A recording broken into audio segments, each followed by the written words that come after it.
त्यांनी संस्कृती बचाव केलं होतं का राष्ट्रवादीची नेमकी संस्कृती काय, त्यांची खरी संस्कृती काय हे दाखवण्यासाठी मोर्चा घेतला होता? पत्रिका घेऊन आलोय. म्हणजे 2 ऑक्टोबर गांधी जयंती, त्या दिवशी तुमचे बार वगैरे सगळे बंद असतात, त्या दिवशी तुम्ही उद्घाटन करायला जाताय. आज आम्हाला सांगायचं आहे, एक ही संस्था हिने उभी केली नाही. वाळवा तालुक्याच्या विकासामध्ये खोडा घालण्याचं त्यांनी काम केलं. संभाजी पवार आपण मिठी मारली, पाठीत खंजीर खोपसला, साखर कारखाना ताब्यात घेतला. ज्या राजाराम बापूंनी सर्वसामान्य जनतेला केंद्रबिंदू मानून संस्था उभा केल्या, राजाराम बापून उभा केलेले साखर कारखाने आहेत, बँक आहे, दूध संघ आहे, शिक्षण संस्था आहेत. ह्या माणसाने एक ही संस्था उभी नव्यानं सुरू केली नाही त्यांच्या कारकिर्दीमध्ये. अफजल खान माहिती आहे ना, अफजल खान मिठी मारल्यावर कसा करतो, पाठीमागनं खंजीर खोपसण्याचं काम केलं. वाटेगावचा कारखाना आपला कुणामुळे गेला हो? परमिट रूम बारच्या उद्घाटनाला उद्या निघालेत आणि म्हणे की 2 ऑक्टोबर रोजी बंद असतात बार, परमिट रूम. आणि तुमची संस्कृती काय सांगते त्या दिवशी तुम्ही उद्घाटन चाललाय. खोटं बोलत नाही, पत्रिका घेऊन आलोय. कोणतरी स्टेजवर चढतो, आई बहिणीवरनं शिव्या देतो, दमदाटी करायची नाही. भारत माता की, छत्रपती शिवाजी महाराज की, डॉक्टर बाबासाहेब आंबेडकरांचा, लोकशाहीर अण्णाभाऊ साठेंचा, भारतीय जनता पार्टीचा. उपस्थित सर्व भारतीय जनता पार्टीचे सर्वच नेते मंडळी, सर्व पदाधिकारी, कार्यकर्ते, उपस्थित आमच्या माता भगिनी आणि जमलेल्या सर्वच युवक कार्यकर्ते बंधूंनो, त्याचबरोबर पत्रकार, छायाचित्रकार, सर्व मीडिया, या ठिकाणी या भाषणाला सुरुवात करत असताना मला आमचे नेते, या जिल्ह्याचे पालकमंत्री आदरणीय चंद्रकांतदादा पाटील यांचे आभार मानायचे आहेत. लक्षात घ्या की आजपर्यंत आपण बघितले की पालकमंत्री क्वचित जिल्ह्याचे राहिलेले आहेत, तर बाहेरून सुद्धा आपण पालकमंत्री आलेले बघितलेले आहेत. बाहेरून आलेले पालकमंत्री कधीही त्या जिल्ह्यातील कॉन्ट्रोवर्सीवर बोलत नाहीत, त्यामध्ये पडत नाहीत. परंतु दादांनी खऱ्या अर्थाने मी अभिनंदन का करायचं ठरवलं दादांचं, कार्यकर्त्याच्या पाठीमागं कसं उभं राहायचं. आणि त्याचबरोबर जर आपल्या नेत्यावर जर कोण बोललं तर त्याला सडेतोड उत्तरही दिलं पाहिजे. ह्याच कुणी शिकवलं असेल तर आदरणीय चंद्रकांतदादा पाटील हे तुम्ही आम्हाला शिकवलं. दादा, खूप खूप तुमचं आभार ह्या सभेच्या निमित्तानं तुमचं मी करतो. आज बघा आपल्याला हा इशारा मोर्चा का घ्यावा लागला. आपण बघितलं परवाच त्यांचा झालेला महाराष्ट्र संस्कृती बचाव मोर्चा. काय बघितलं त्या मोर्चामध्ये आपण? ह्या संबंध राज्यानं बघितलं. त्यांनी संस्कृती बचाव केलं होतं का राष्ट्रवादीची नेमकी संस्कृती काय, त्यांची खरी संस्कृती काय हे दाखवण्यासाठी मोर्चा घेतला होता. कोणतरी स्टेजवर चढतो, आई बहिणीवरनं शिव्या देतो, घाणेरडे हावभाव करतो, दमदाटीची भाषा ती नेते मंडळी करतात. ही तुमची संस्कृती आहे का? ही तुम्हाला संस्कृती बचाव करायची आहे का? हे दाखवण्यासाठी तुम्ही सभा केली होती का? परंतु लक्षात घ्या, त्या सभेमध्ये तुम्ही आमच्या नेते मंडळींच्यावर बोलला, आमच्या देवेंद्र फडणवीस साहेबांच्यावर बोलला. हे आम्ही कदापि सहन करणार नाही. मी परवाचे सुद्धा भाषण सांगितलंय, दमदाटी करायची नाही. जर केली तर सडे तोड उत्तर देऊ, जसा तसे उत्तर देऊ म्हणून सांगितलेलं आहे. मला सांगा, काय संस्कृती हो तुमची? ज्या नेत्यांसाठी तुम्ही संस्कृती बचाव सभा घेतली, काय संस्कृती तुमची? उद्या 2 ऑक्टोबर आहे, गांधी जयंती आहे. हे महाशय चंद्रकांतदादा, हे महाशय उद्या ज्या नेत्यांसाठी सभा घेतली होती, त्यांचे जे नेते आहेत आमच्या तालुक्यातले, 2 ऑक्टोबर आपले महापुरुष गांधीजींची जयंती आहे. त्या जयंतीनिमित्त परमिट रूम बारच्या उद्घाटनाला उद्या निघालेत आणि म्हणे की 2 ऑक्टोबर रोजी बंद असतात बार, परमिट रूम. आणि तुमची संस्कृती काय सांगते त्या दिवशी तुम्ही उद्घाटन चाललाय. खोटं बोलत नाही, पत्रिका घेऊन आलोय. पत्रिका घेऊन आलोय. म्हणजे 2 ऑक्टोबर गांधी जयंती, त्या दिवशी तुमचे बार वगैरे सगळे बंद असतात, त्या दिवशी तुम्ही उद्घाटन करायला जाताय. आणि कार्यक्रम सुद्धा गोपी शेठच्या नवीन मित्रांनीच घेतलेला आहे. एक नवीन मित्र तयार झाले तुमच्या आमच्या तालुक्यात. आणि मग मला सांगा, ही तुमची संस्कृती आहे आणि तुम्ही संस्कृती दाखवणार या राज्यामध्ये? तुम्ही आम्हाला संस्कृती शिकवणार? मला सांगा, काय कर्तृत्व तुमचं? गेल्या 40 वर्ष झालं तुम्ही लोकप्रतिनिधी आहे, त्या ठिकाणी नेतृत्व करताय. किती संस्था उभ्या केल्या? दादा मला सांगायचं आहे, एक ही संस्था हिने उभी केली नाही. ज्या राजाराम बापूंनी सर्वसामान्य जनतेला केंद्रबिंदू मानून संस्था उभ्या केल्या, राजाराम बापून उभ्या केलेले साखर कारखाने आहेत, बँक आहे, दूध संघ आहे, शिक्षण संस्था आहेत, ह्या माशेने एक ही संस्था उभी नव्यानं सुरू केली नाही त्यांच्या कारकिर्दीमध्ये. स्वतःला सहकार महर्षी म्हणतात.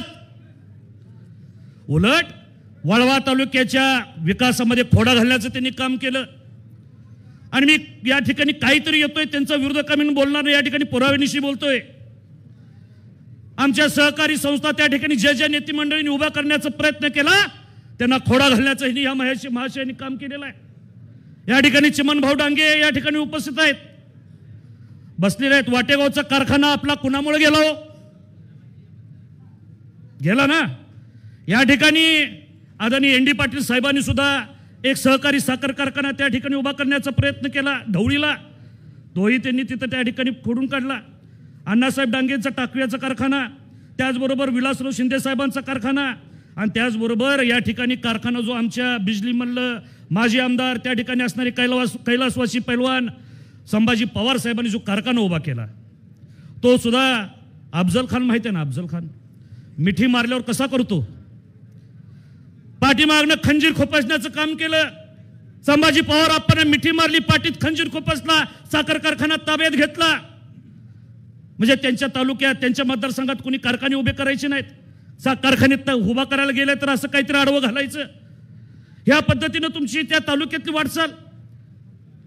त्याच पद्धतीनं अजून बरेच त्यांच्याच घरातले जनार्दन काकांनी सुद्धा एक कारखाना उभा करण्याचा प्रयत्न केला होता, तोही त्यांनी पूर्ण करून दिला नाही. कारखान्याचं रजिस्ट्रेशन झालं, जागा खरेदी केली, त्या ठिकाणी नवीन कारखाना होणार नाही, आपण त्या ठिकाणी शाखा उभा करू म्हणाले, त्या ठिकाणी सुद्धा कारखाना उभा करून दिला नाही. म्हणजे अशा बऱ्याच गोष्टी आहेत की ज्या ठिकाणी जर सांगायला गेलं, त्यांच्या विरोधात बोलायला गेलं तर एक दिवसही आम्हाला त्या ठिकाणी कमी पडेल.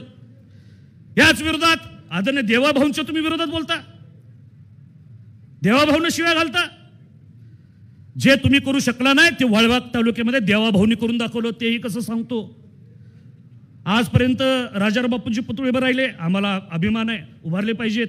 तालुक्याचे भाग्यविधी आहेत, संस्था त्यांनी उभा केल्या, त्यांचे पुतळे उभे राहिले पाहिजेत.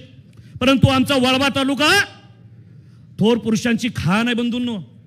बरेच थोर पुरुष तिथं त्या ठिकाणी जन्माला आले, त्यांचे पुतळे त्यांची स्मारक व्हायला नकोत का? लोकशाहीर अण्णाभाऊ साठेंचा स्मारकाचा विषय कोणी संपवला? दादा 25 कोटी रुपये आदरणीय देवेंद्रजी फडणवीस साहेबांनी आमच्या तालुक्यात अण्णाभाऊ साठेंच्या स्मारकाला दिलेले आहेत. त्याचबरोबर वाघवाडीला आम्हाला कृषी महाविद्यालय दिलं देवाभाऊंनी, त्याला नाव कुणाचं दिलं? आमच्या असणाऱ्या क्रांतिसिंह नाना पाटलांचं नाव त्या ठिकाणी आम्हाला दिलं. त्याच ठिकाणी मला सांगायचं आहे, धरणग्रस्तांचे आमचे नेते आदरणीय स्वर्गीय नागनाथांना नायकोडी ह्यांना तुम्ही आयुष्यभर तुम्ही संस्थांना त्रास दिला, परंतु देवाभाऊंनी त्यांच्या नावाचं महामंडळ स्थापन केलं. हे कुणी केलं का मला सांगा? त्याचबरोबर अशी बरेच स्मारक आहेत, बरीच थोर मंडळी आहेत की ज्या ठिकाणी देवाभाऊंनी आम्हाला त्या ठिकाणी न्याय दिला, निधी दिला.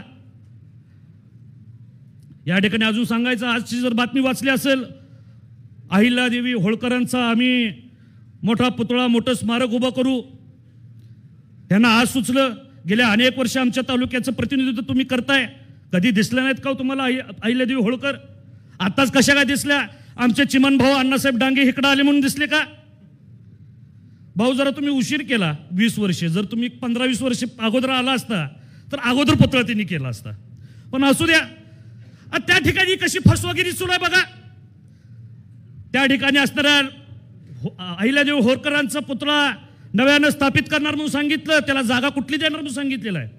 जिल्हा बँकेच्या जवळ असणाऱ्या राजाराम बापूच्या पुतळ्यांच्या जवळ देतो म्हणून सांगितलं, बरोबर ना भाऊ?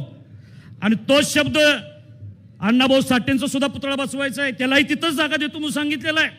म्हणजे उद्या तुम्ही एकमेकाच्या समोर एकमेकाचे समाज उभा करायचे, तिथं तेढ निर्माण करायचे, त्याचा फायदा तुम्ही उठवण्याचा प्रयत्न करताय. ही कुठली दुटप्पी तुमची भूमिका? अशा बऱ्याच गोष्टी आहेत की ज्या आपल्याला बोलावे लागतील, ज्या सांगावे लागतील. कारण लक्षात घ्या, हसून गोड बोलून जे तुम्ही आतापर्यंत राजकारण केलं, मवाळ बोलून जे राजकारण केलं, ते आता लोकांना तुमची शाळा कळलेली आहे.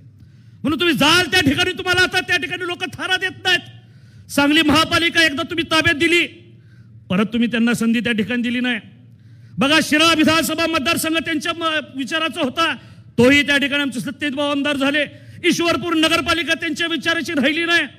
त्या ठिकाणी असणारे आता ईश्वरपूर विधानसभा मतदारसंघ सुद्धा बघा 70,000 मतांनी निवडून येत होता, तुम्ही आता 10,000 मतावर आला. म्हणजे तुम्हाला तिथल्याही लोकांनी नाकारलेलं आहे. मला दादा हे सांगायचं, दादा विनंती तुम्हाला करायची आहे, या नाकारलेल्या व्यक्तीला तेवढं आमच्या आपल्या पक्षात तेवढं काही घेऊ नका, ही विनंती या सभेच्या निमित्तानं करायची आहे. आणि दादा या व्यासपीठावर निदान आज घोषित करा की बाबा सम्राट घेत नाही बाबा त्यांना, कारण ही व्यक्ती ज्याला प्रत्येक ठिकाणी नाकारलं गेलेलं आहे त्यांना तेवढं काही घेऊ नका. परत तुम्ही घेतो म्हणता, घेत नाही म्हणता, परत कोणतरी पेरतं की बंद दाडा चर्चा झाली, अर्धा तास 15 मिनिटं चर्चा झाली, परत असं कोणतरी बातम्या पेरतं आणि त्याचाच फायदा घेऊन हे महोदय अधिकाऱ्यांना सुद्धा ब्लॅकमेल करतायत. गोपी शेठ सांगतायत मी जर पक्षात आलो तर तुझं काय होईल, अशी धमकी देत आहेत. म्हणून दादा त्याला एकदा पूर्णविराम लावा, ही विनंती करण्यासाठी या व्यासपीठावर उभारलेला आहे. तेवढी मागणीबाजी तुम्ही पूर्ण कराल एवढंच या ठिकाणी विनंती करतो. बरेच वक्ते बोलणार आहेत, बोलायचं बरंच आहे अजून आपल्याला. गोपी शेठ तिकडे बोलायचंय, परत कार्यक्रम घ्यायचेत ना, निश्चितपणानं बोलू एवढंच या ठिकाणी सांगतो आणि या ठिकाणी आभार व्यक्त करतो. जय हिंद, जय महाराष्ट्र. अत्याधुनिक आणि सर्व सोयी सुविधांयुक्त रुग्णांच्या आरोग्याची काळजी घेणारं आपलं हॉस्पिटल लक्ष्मी नारायण हॉस्पिटल. संपर्क 023 42 22 57 75.